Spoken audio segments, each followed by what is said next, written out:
Hey everyone, I'm Nick Loveland. And I'm Judy Carolis. And today we're talking about the HSPA as it approaches in the coming days. Next week, the HSPA will begin for juniors in the testing cycle for 2014. That's right, Nick. You excited?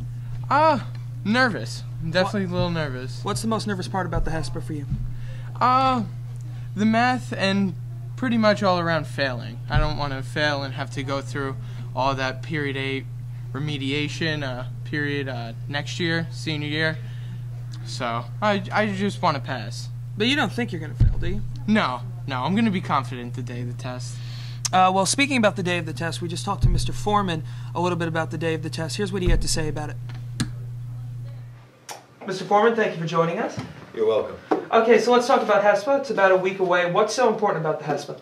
Well, the HSPA test given by the state of New Jersey is really important because without it, students don't have the ability to get a diploma and they can't graduate from high school. So we have to really focus on it to make sure that students take it seriously. And really, bottom line, it's the test of basic skills, basic knowledge in English and mathematics. I mean, the HSPA is obviously so important. I remember taking it, and for me, the worst part was not getting enough sleep and not eating enough breakfast the next morning. What's the most important tips that you can give going into the HSPA? It's a good question. I mean, getting a good night's sleep, making sure that you do eat breakfast are essential, hydrating, make sure you drink a bottle of water, plenty of water, are all important. But bottom line is you have to think about your strategy for taking the test before you begin any section. Namely, if you're going to look at a multiple choice reading comprehension section. First and foremost, you have to decide, am I going to read the question first, and then after the questions look at the selection to be read, or am I going to look at the selection first and then the questions? How should I tackle the open-ended responses? Have I practiced enough to make sure I've budgeted enough time for each individual sections? And then, in the reading comprehension, that's one way. But when you look at the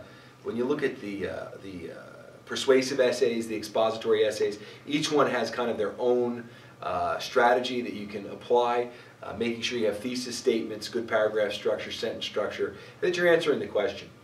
What's the best way to write an essay in the HSPA?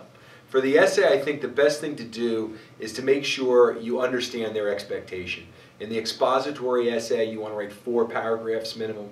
In the persuasive essay, 5 paragraphs minimum. And I think you have to have a general plan of things you want to include before you actually open the test booklet. All right, Mr. Foreman, thanks so much. We'll see you at the Jubilee tomorrow. Awesome. Can't wait. So, I mean, as he just said, it's a big test. It is. It's a very big test. It is. And he did give some very good tips there that I will definitely take under consideration for the test. I mean, good night's sleep, eating breakfast, coming prepared. I mean, knowing what you're getting into, not necessarily studying, but at least preparing, going over things that you learned over the years, kind of understanding it. Because when we took it, it wasn't necessarily hard. It was just long, and after a while, it sort of dragged itself out. Yeah. You definitely don't want to put your head down during the test and take a quick nap. That would be the wrong thing to do. Or go back and change answers in separate sections. That's right. Don't want to do that either. All right, Drew, thank you. All right, thank you, Nick. Thanks for watching. We'll see you next time.